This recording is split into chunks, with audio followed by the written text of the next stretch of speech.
కొందరు యూట్యూబ్ ఛానల్లో కమలంపువ్వు party leader Medak MP Raghunandan Rao సార్ను కావాలని బదనాం చేయ చూస్తురట. నిప్పసొంటి మనిషి మీద తప్పుడు వార్తలు రాసుకుంటా రామనసొంటి రఘునందన్ రావు సార్ను చాలా తిప్పలు పెడుతురట. ఇప్పుడు ఈ ముచ్చట ఎవరన్నారంటారా? ఇగో ఈ నుండి దేశం కోసం ధర్మం కోసం దేవులాడుతున్నామని చెప్పి ఎంపీ గారు మీ ఈత మొత్తం ఎల్లబోసుకోండి. వ్యక్తిగత బురద జల్లేటువంటి కార్యక్రమాలు రఘునందన్ మాట్లాడితే ఏదో టీఆర్ఎస్ మీద అక్కస్తోటి మాట్లాడుకునేటోళ్ళు అనుకునేటోళ్ళు. ఇంతకాలం రఘునందన్ రావు మీద వ్యక్తిగతంగా బురద జల్లేందుకు చాలా మంది ప్రయత్నం చేసింది. విన్నారా రఘునందన్ రావు సార్ ఏమంటుండో?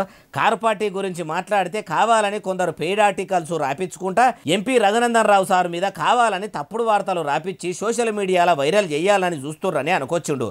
ఇంకా అన్నాడు నుండి. అందుకని ఆ పెయిడ్ ఆర్టిస్టులని ఆ పెయిడ్ బ్యాచ్ని అందరినీ కూడా వెంటనే కేసులు పెట్టి రిమాండ్ చేయాలని నేను కూడా డిమాండ్ చేస్తాను. తప్పుడు వార్తలు రాసేటోళ్లను సర్కారు వెంటనే దొరకబట్టి ప్రభుత్వ లాంఛనాలతోని మైలపోలు మంచిగా తీసి ఒడిబియ్యం పోసి జైలుకు పంపాలని అనుకొచ్చిండు.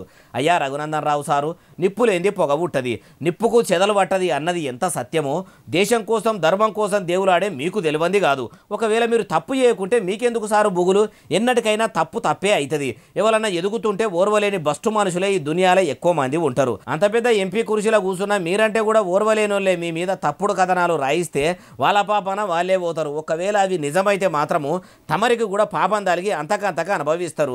తెలంగాణ రాష్ట్రంలో ఇంతమంది ఎమ్మెల్యేలు ఎంపీలు ఉండగా మీ ముచ్చటే ముంగడవాడు ఏందో ముత్యమంత ముచ్చటలేందే పుకార్లు బయటికి రావు. ఎందుకు మిమ్మల్ని బదనాం చేస్తారు? అయినా మీరు మంది బదనాం చేస్తే బదనాం అయ్యేటోళ్ళు కాదు కదా సారు. దేశం కోసం ధర్మం కోసం దేవులాడే కమలయ్యలు, అందున నల్లబట్టలు వేసుకుని న్యాయం కోసం నిలబడే వకీల్ సాబ్ కాబట్టి మీరు ఆ పేడి బ్యాచ్కు అర్థమయ్యేటట్టు ఆధారాలన్నీ పట్టుకొచ్చి ఇట్లనే కూర్చొని ప్రెస్ మీట్ పెట్టి మీరు కబ్జాలు కుంభకోణాలు సెటిల్మెంట్లు ఇంకా ఏమన్నా ఉంటే అవి అన్నీ కూడా ఎవ్వి చేయలేదు, నా మీద ఎసొంటి ఆరోపణలు లేవని ఆధారాలతోనే చూపిండ్రి. అప్పుడు అందరు నోర్లు మూసుకుంటారు కదా. పబ్లిక్కు కూడా మీరు పత్తిత్తు అని తెలుస్తుంది అంటారు ఏమో చటిన్నోళ్ళు.